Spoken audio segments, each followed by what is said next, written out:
Let's start the day with barley. Hindi kasi ako nagkakape morning time na guys.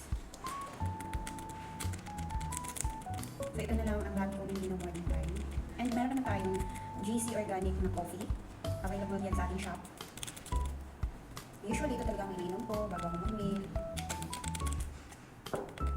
Health is wealth mga langga. Paano na lang yung pinaghirapan natin kung tayo ay nagkasakit na, di ba?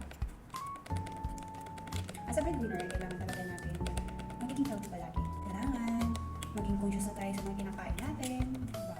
Ang daming laman. Alam niyo ba?